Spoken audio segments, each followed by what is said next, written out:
guys, I just want to really do more of a follow-up of the video I did yesterday about, or concerning, sorry, the benefit cap. Obviously, I sat here last night with my partner, she's the sound mind one, and the one with the outlandish, views, and went through the letter that obviously was sent to us by the Department of Work and Pensions. Which is the only actual information that we know, meaning me and my partner, about this so-called benefit cap. So therefore, by the fact they're informing you of something, I thought I'd bring it to, your attention. Now I've gone through the letter.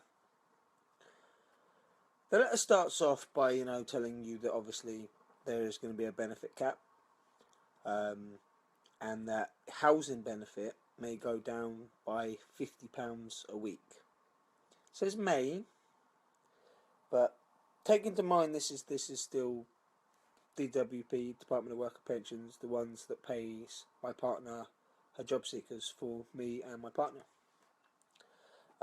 It continues to tell you when it will be enforced. It tells you if you need more information, like these letters do. They always do. They just get, like to help if they can. They don't, but that's my opinion. Until you get down to the bit, on the back of the first page, which says, we are committed to treating people fairly, regardless of their disability, ethnicity, gender, sexual orientation, transgender status, marital or civil partnership status, age, religion or beliefs. That's cool. But the one thing they did miss on this is it's not equality or diversion by where you live. The reason I say that comes on to the second bit.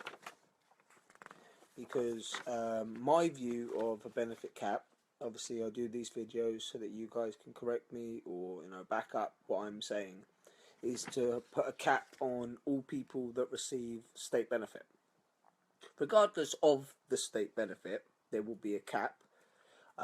You will only get paid a certain amount of money, that's underneath that cap for your circumstances. This is where I say it's not fair and agreeable on all fucking things because of where you live. It says on this letter, and this is only a crude piece of paper with a bit of ink on it, to sum it up, it does say if you want more information, there's websites and fucking going to Citizens Advice, going to the job centre, going to the council, that kind of thing. But if you live in Great Britain, but not Greater London, you are entitled to £20,000 a year. That works out at £166.67 each month. That's £384.62. That's if you are a couple with children. Or if you are a lone parent and have children that you look after. But if you live in London, Greater London, which obviously you'd have to look at what classes as Greater London, and you get £23,000 a year. That's £1,916.67 each month, and £442.31 each week. But if you're a single person living in Great Britain, but not in Greater London, you get £13,400. That works out as £1,116.67 a month. That's £257.69 each week. That's whether you're a single person and have no children, or you have children that you look after but they don't live with you. £5,410 each year. £15,410 each year if you live in Greater London. £1,284.17 each month. That's £296.35 per week. Now, my problem with this, and the reason why I went through all that, strenuous me reading shit out, is because a benefit cap should be a cap on all benefits. When you actually look at it, and you go onto one of these websites, you know, the ones that, you know, tell you if the cap applies to you or not, the benefit cap should be called benefit cap for those that work and don't.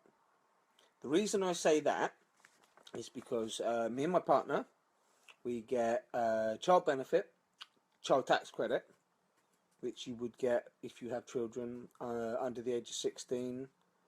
I think each money is determined by, you know, the child or the age of the child. I'm not too sure.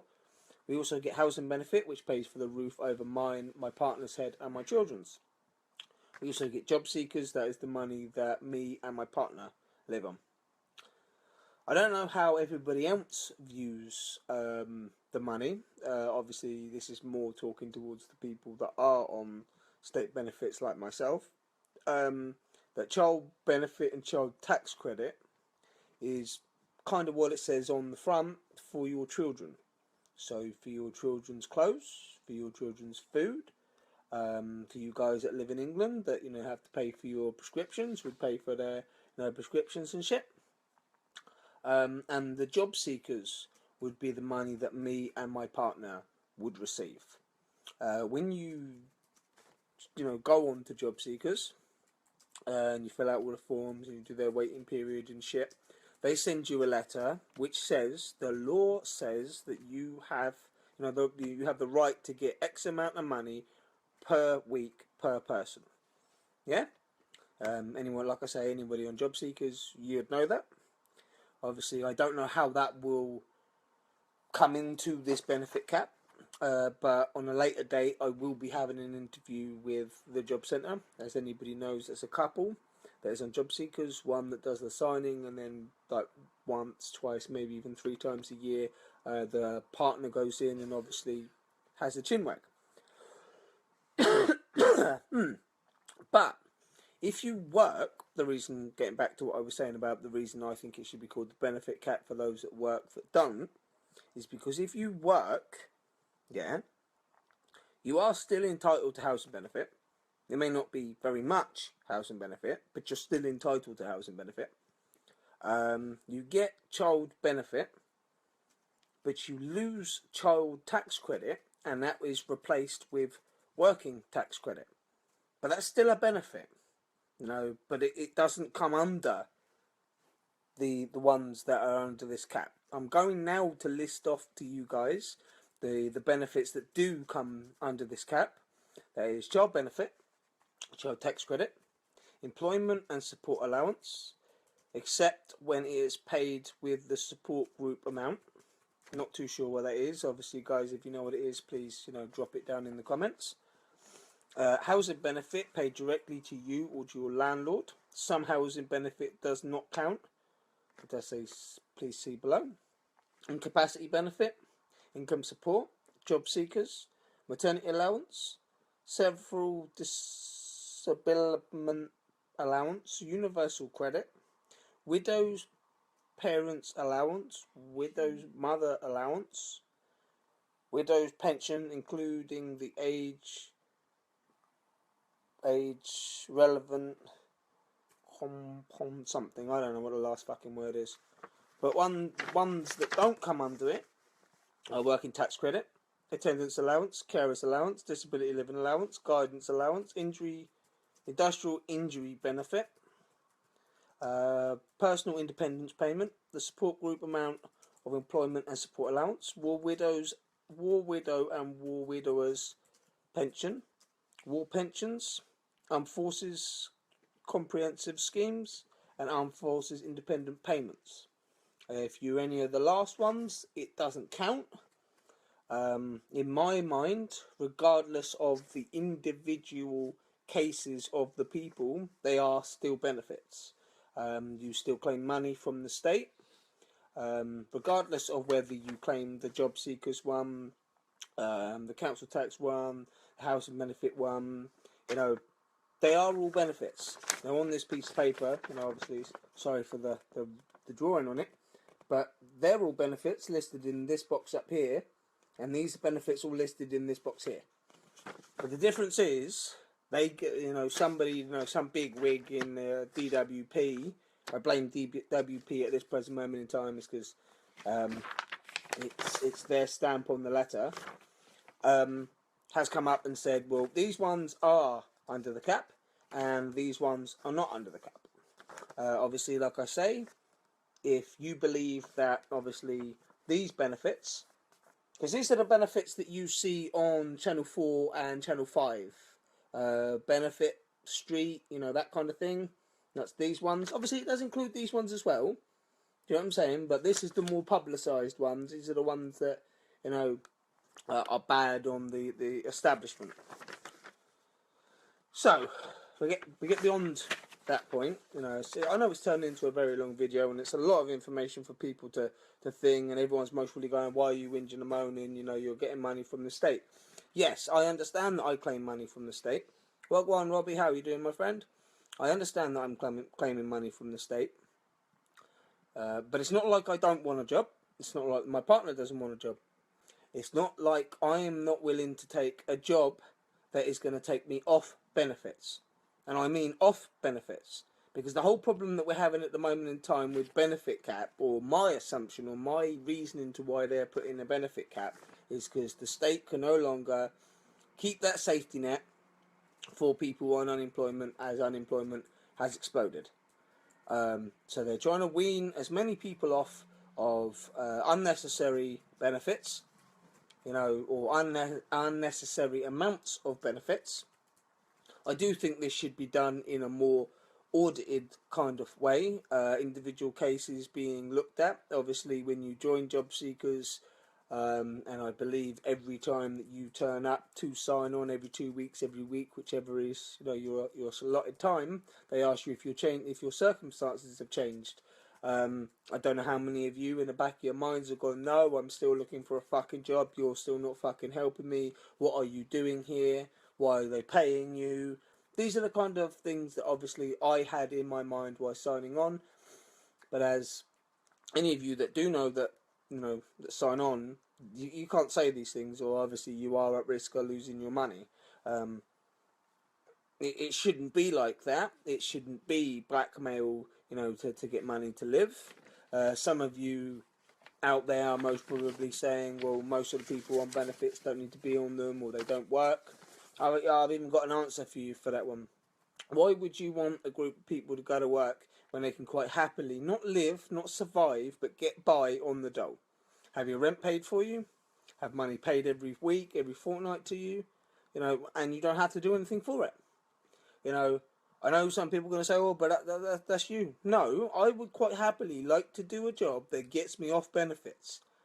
Because, even by working, you have benefits. You can still claim housing benefit. You can get working tax credit. You get this.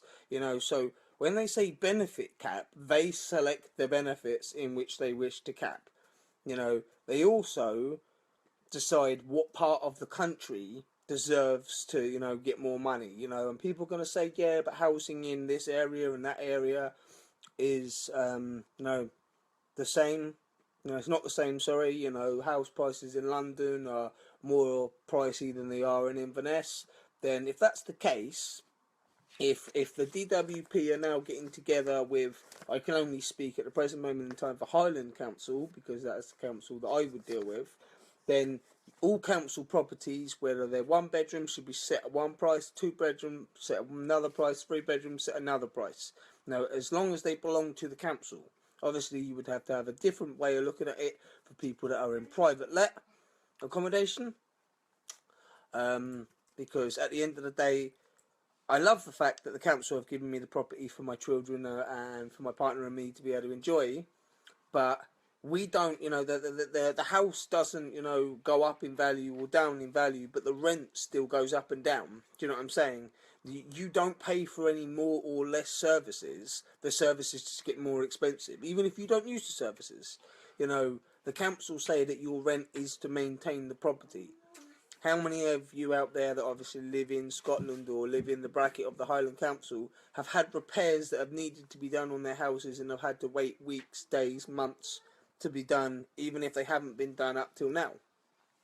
You know, they say to you that this is what the money is for, but therefore can't justify why, when they can't do their obligations, they do this.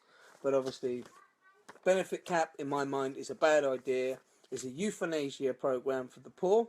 I'm sorry to put it in a blunt term, because it doesn't penalise people that... Well, it does penalise the people that work, but it's aimed... It might as well, like I say, be called the benefit cap for people that can work but can't be asked. Because that's what they're trying to do. I can work, my partner can work. You know, there is no reason why we can't work. The only problem is there are either no jobs... There are no jobs in the area that are obviously unskilled.